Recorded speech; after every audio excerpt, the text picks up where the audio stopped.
Friends ఈ రోజు మనకు నిరుద్యోగ భృతికి సంబంధించి తాజాగా అప్డేట్స్ అనేవి రావడం జరిగింది. సో వీటిలో మనకు మీరు ఎక్కువగా అడుగుతున్న చాలా క్వశ్చన్స్ అనేవి ఇక్కడ కవర్ అవుతాయి.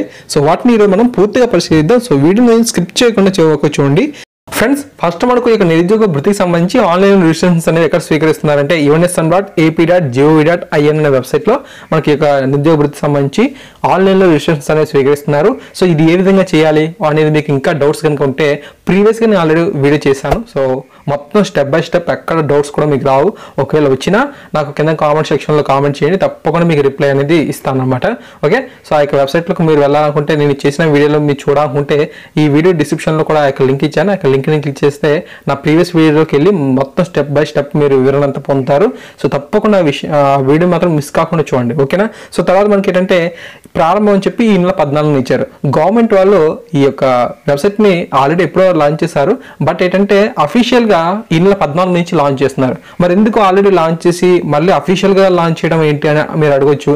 ఎందుకంటే ఫ్రెండ్స్ మనకు ఈ యొక్క నిరుద్యోగ భృతికి సంబంధించి 10 lakhs పైన మనకు ఈ యొక్క ఆన్లైన్లో రిజిస్ట్రేషన్స్ అనేవి స్వీకరిస్తున్నారు.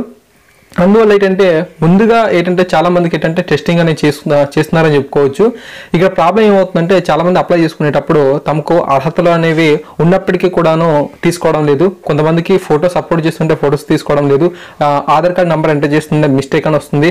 సో ఇలా చాలా ప్రాబ్లమ్స్ అనేవి ఉన్నాయి. సో వీటన్నిటిని కూడా ఫిర్యాదు అన్ని స్వీకరించి మనకు ఈ నెల 14 నుంచి అఫీషియల్గా వీళ్ళైతే గ్రాండ్గా లాంచ్ చేస్తారు. సో అప్పుడు మనకి ఏంటంటే ఏ ప్రాబ్లమ్స్ అనేవి మ్యాక్సిమం ఉండవు. ఎందుకంటే కంప్లైంట్ అనేది ఇవ్వడానికి కూడా అఫీషియల్ వెబ్సైట్లో కంప్లైంట్ బాక్స్ తీసుకున్నారు.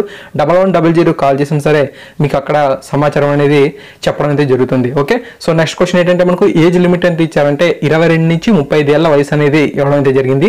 మీకు 21 ఏళ్ళు ఉన్నా సరే నిరుద్యోగ భృతి రాదు, 35 ఏళ్ళు దాటిపోయినా మీకు నిరుద్యోగ భృతి రాదు. అయితే ఇక్కడ మనకు ఏజ్ రిలాక్సేషన్ అయితే ఏమి ఇవ్వలేదు. సో SC ST కానీ BC కానీ OC కానీ ఏజ్ రిలాక్సేషన్ గురించి ఎక్కడ చెప్పలేదు. 22 నుంచి 35 ఏళ్ల వయసు అనేది ఖచ్చితంగా ఉండాలని అయితే చెప్పారు. అండ్ నెక్స్ట్ క్వశ్చన్ ఏంటంటే మనకు ఖచ్చితంగా డిగ్రీ అనేది పాస్ అవ్వాలి. అండ్ అంతేకాకుండా పాలిటెక్నిక్ డిగ్రీ లేదా పాలిటెక్నిక్ చేసి ఉన్నా పర్వాలేదు అన్నమాట. సో మీరు చాలా మంది అడుగుతున్నారు మాకు BEd అయింది, నాకు ఎలిజిబుల్ ఉందా అని అడుగుతున్నారు. మీ డిగ్రీ ఆల్రెడీ కంప్లీట్ అయిన తర్వాత కదా BEd చేసింది. సో మీరు డిగ్రీ తర్వాత PG చేసినా తర్వాత ఏ పెద్ద కోర్స్ చేసినా సరే డిగ్రీ ఉంది కదా, ఆ యొక్క డిగ్రీ కోసం మీరు అప్లై చేయొచ్చు. ఓకే, అండ్ అంతేకాకుండా డిగ్రీలో 1-2 సబ్జెక్టులు ఉండిపోతే అప్లై చేయొచ్చు అన్నారు. డిగ్రీలో 1-2 సబ్జెక్టులు ఉంటే అప్లై చేయడం కావద్దు. ఎందుకంటే మీకు క్వాలిఫై అయినట్లుగా మనకు రిజిస్ట్రేషన్ అయిపోయిన తర్వాత ఒక 13 ఆప్షన్స్ అనేవి రావడం జరుగుతుంది. ఆ యొక్క 13 ఆప్షన్ అన్ని కూడా గ్రీనింగ్ పడాలి. అలా పడితేనే మనకు అంటే గ్రీన్ టిక్ మార్క్ అని ఉంటుంది. అది మనకు క్లిక్ అయి ఉంటేనే మనకు ఈ యొక్క రిజిస్ట్రేషన్ అనేది సక్సెస్ఫుల్ అనేది అవుతుంది. మీకు 1 or సబ్జెక్ట్స్ ఉండిపోయినా, మీకు అర్హత లేకపోయినా, మీకు డిగ్రీ అనేది లేకపోయినా మొత్తంగా మనకు చూపించడం అయితే జరుగుతుంది. సో ఆ యొక్క ఇన్ఫర్మేషన్ ఏ విధంగా ఉందంటే ఖచ్చితంగా మీరు వీడియో డిస్క్రిప్షన్లో ఒక లింక్ ఇచ్చాను. ఆ యొక్క లింక్లో క్లిక్ చేస్తే మీరు నా యొక్క ప్రీవియస్ వీడియోలోకి వెళ్ళి ఫుల్ డీటెయిల్స్ అనేవి చూడగలుగుతారు. ఓకే, సో ముందుగా ఆ యొక్క వీడియోని చూడండి. అండ్ తర్వాత మనకి ఏంటంటే ఈ యొక్క ఆన్లైన్లో దరఖాస్తులు స్వీకరించడానికి చివరి తేదీ ఎప్పుడు అని చెప్పి అడుగుతున్నారు. సో ఫ్రెండ్స్ మనకు చివరి తేదీ అంటే కరెక్ట్గా వాళ్ళు ఇన్ఫర్మేషన్ అయితే ఇవ్వలేదు.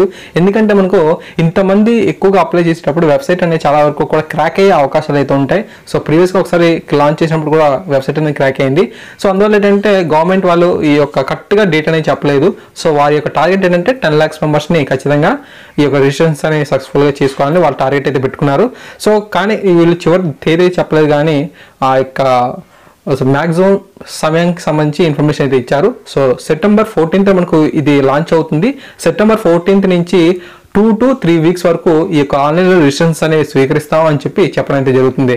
సో ఆ యొక్క టైమింగ్ చూసినట్లయితే 2 నుంచి 3 వారాలు, 14వ తారీఖు నుంచి 2 నుంచి 3 వారాల వరకు కూడా ఈ యొక్క దరఖాస్తు అనేది స్వీకరిస్తారంట.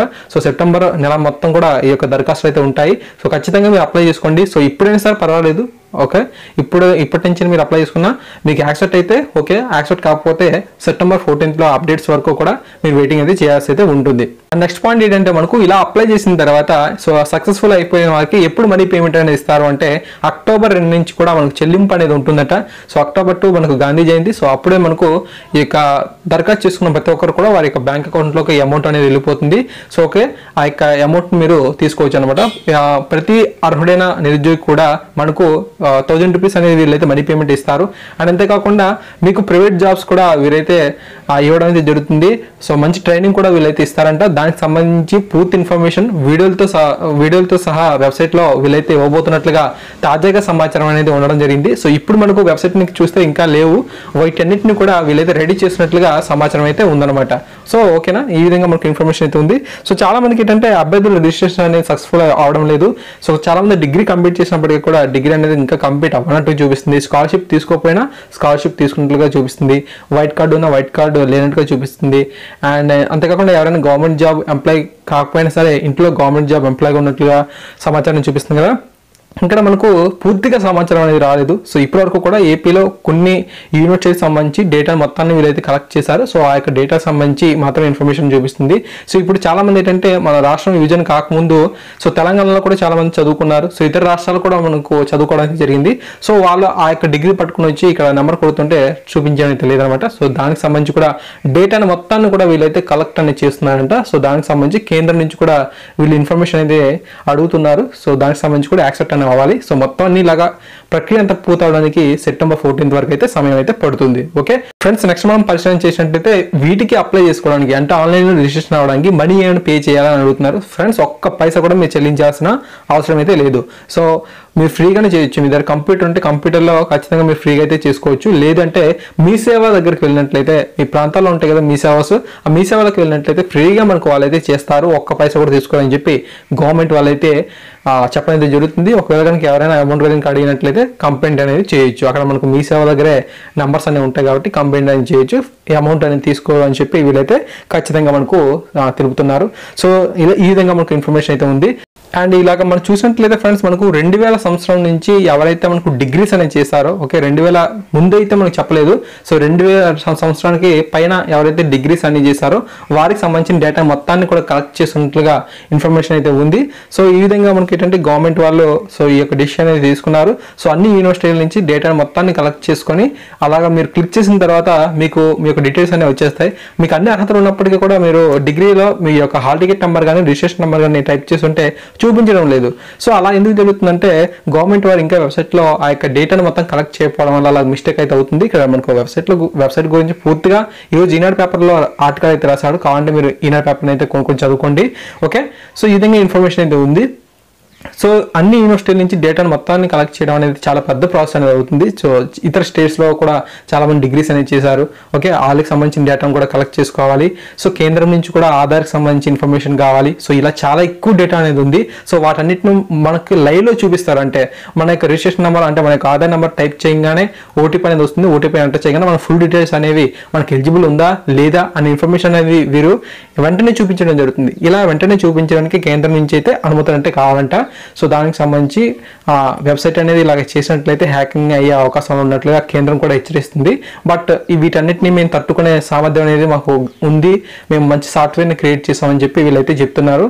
సో ఈ విధంగా మనకి ఇన్ఫర్మేషన్ అయితే ఉంది. సో ఖచ్చితంగా మనకు అప్డేట్స్ కనుక వచ్చినట్లయితే మీ మిస్టేక్స్ గురించి తప్పకుండా మీకు చెప్పడం అయితే జరుగుతుంది. ఓకే, సో అప్పటి వరకు కొంచెం వెయిటింగ్ అనేది చేస్తుండండి. రిజిస్ట్రేషన్ అయితే ఓకే, రిజిస్ట్రేషన్ అవ్వకుంటే మాత్రం సెప్టెంబర్ 14 వరకు అప్డేట్స్ ఇచ్చే వరకు కూడా వెయిటింగ్ అయితే చేయాల్సి అయితే ఉంటుంది. Thank you guys, thanks for watching this video. తప్పకుండా మరిన్ని అప్డేట్స్ కోసం మన ఛానల్ సబ్స్క్రైబ్ చేసుకోండి. డౌట్స్ ఉంటే కింద కామెంట్ సెక్షన్లో అడగండి. Thank you. Hi guys, Mahesh friends. ఆంధ్రప్రదేశ్లో అర్హుడైన ప్రతి నిరుద్యోగి కూడా ముఖ్యమంత్రి వినస్తం పేరిట నిరుద్యోగ వృత్తిని ఇస్తున్న విషయం తెలిసిందే. ఆన్లైన్లో రిజిస్ట్రేషన్స్ అనేవి ఆల్రెడీ స్టార్ట్ అయ్యాయి. ఈ యొక్క వెబ్సైట్ తాలూకు లింక్ అనేది వీడియో డిస్క్రిప్షన్లో ఇచ్చాను. ఆ యొక్క లింక్ని క్లిక్ చేస్తే ఈ యొక్క పేజీకి వచ్చేస్తారు. ఆల్రెడీ 2 వీడియోస్ అనేది వీటి మీద నేను చేశాను. బట్ ఏంటంటే అప్పుడు అర్హతల గురించి మాత్రమే చెప్పాను. సో ఇప్పుడు మీరు వీడియో చివరకు చూసినట్లయితే ఏ విధంగా మనకు అర్హత ఉందో తెలుస్తుంది, ఏ విధంగా అప్లై చేయాలని చెప్తాను. సో వీడియోని చివరకు చూసి తప్పకుండా ప్రతి ఫ్రెండ్కి షేర్ చేసే ప్రయత్నం అయితే చేయండి. ఓకేనా. సో వెబ్సైట్ అనేది ఈ విధంగా మనకు ఉంటుంది. తెలుగు మరియు ఇంగ్లీష్లో కూడా ఈ యొక్క వెబ్సైట్ అనేది మనకు అందుబాటులో ఉంది. సో మీకు అండర్స్టాండ్ అవ్వకపోయినట్లయితే తెలుగులో కూడా మీరు మార్చుకోవచ్చు. మీ యొక్క రైట్ వైపు పరిశీలించినట్లయితే ఇక్కడ చూడండి తెలుగు ఇంగ్లీష్ ఉంది కదా. సో దాన్ని మనం క్లిక్ చేసుకున్నట్లయితే తెలుగులోకి మారిపోతుంది. సో వద్దు అనుకుంటే మరలా మీరు ఇంగ్లీష్లో కూడా మార్చేసుకోవచ్చు అనమాట. ఓకేనా. బ్యాక్గ్రౌండ్లో మనకు సీఎం చంద్రబాబు నాయుడు గారి ఫొటోస్ అయితే మనకు స్క్రోలింగ్ అయితే అవుతుంటాయి. ఓకేనా ఫ్రెండ్స్, మారుతూ ఉంటాయి అన్నమాట. అండ్ తర్వాత మనకి ఇక్కడ కిందకి స్క్రోల్ చేసినట్లయితే ఇప్పటివరకు 14,000 మంది అప్లై చేసుకున్నట్లుగా 2,230 మంది మనకు వెరిఫై అయినట్లుగా ఇన్ఫర్మేషన్ అయితే ఉంది. ఓకే, సో ఇప్పటివరకు కేవలం 14,000 అప్లై చేసుకున్నారంట. సో ఇప్పటివరకు కూడా చాలా మందికి అయితే ఇంకా ఇది తెలియలేదు ఆన్లైన్ రిజిస్ట్రేషన్ స్టార్ట్ అయ్యా లేదనేది. ఓకే, సో ఇక్కడ మనం పరిశీలించినట్లయితే ఎలిజిబిలిటీ క్రైటీరియా చూడొచ్చు. తెలుగు మరి ఇంగ్లీష్లో కూడా ఒకసారి ఖచ్చితంగా మీరు చదువుకోండి, అప్పుడే మీకు ఎలిజిబుల్ ఉందా లేదనేది అవగాహన వస్తుంది. సో తర్వాత మనకు టాప్లో మనం చూసినట్లయితే అప్లై అవ్వను ఉంది కదా, సో దాన్ని క్లిక్ చేద్దాం. అప్పుడు మీకు ఏ విధంగా ఉంటుందని చెప్తాను. సో ఇక్కడ మీరు ఏంటంటే ఆధార్ నెంబర్ అనేది ఎంటర్ చేయాల్సి అయితే ఉంటుంది. ఓకే, ఇక్కడ మీరు ఎంటర్ ఆధార్ ఆఫ్ అన్ఎంప్లాయిడ్ ఉంది కదా, అక్కడ ఆధార్ నెంబర్ ఎంటర్ చేయాలి. ఓకే, మీ యొక్క మొబైల్ నెంబర్ అనేది ఆధార్ నెంబర్కి కనెక్ట్ అయిందో లేదో తెలుసుకోవడానికి అక్కడ క్లిక్ హియర్ టచ్ చేయాల్సి అయితే ఉంటుంది. అప్పుడు మీ యొక్క మొబైల్ నెంబర్ అనేది అక్కడ ఆధార్ నెంబర్ అనేది అటాచ్ అయిందో లేదో తెలుస్తుంది అనమాట. బట్ ఏంటంటే ఇప్పుడు కొంచెం అది ఒక్కనే చేయట్లేదు, మేబీ మళ్ళీ ఒక్కనే చేయొచ్చు. సో ఇక్కడ మీరు పరిశీలన చేసినట్లయితే ఎంటర్ ఆధార్ ఆఫ్ అన్ఎంప్లాయిడ్ ఉంది కదా, అక్కడ నా యొక్క ఆధార్ నెంబర్ అనేది ఎంటర్ చేస్తున్నాను. ఓకేనా, సో కింద మనకు ఐ హియర్ బై ఉంది కదా, సో దాన్ని క్లిక్ చేసిన తర్వాత సెండ్ ఓటీపీ అని దాన్ని మనం క్లిక్ చేసి అయితే ఉంటుంది. సెండ్ ఓటీపీని క్లిక్ చేసినట్లయితే మన యొక్క మొబైల్ నెంబర్కి ఓటీపీ అనేది వచ్చేస్తుంది. ఏదైతే ఆధార్కి ఆ మొబైల్ నెంబర్ అనేది అటాచ్ అయ్యిందో ఆ యొక్క నెంబర్కి ఈ యొక్క ఓటీపీ అనేది రావడం అనేది జరుగుతుంది. సో అందువల్ల మీరు కనుక ఆధార్ చేసుకునేటప్పుడు మొబైల్ నెంబర్ కనుక ఇవ్వకపోయినట్లయితే ఖచ్చితంగా మీరు మీ దగ్గరలోని ఆధార్ సెంటర్కి వెళ్ళి కానీ మీ సేవ సెంటర్కి కానీ వెళ్ళి మీరు మొబైల్ నెంబర్ అటాచ్ చేసుకోండి. అప్పుడు ఓటీపీ వచ్చింది కదా, ఆ యొక్క ఓటీపీని ఇక్కడ ఎంటర్ చేద్దాం.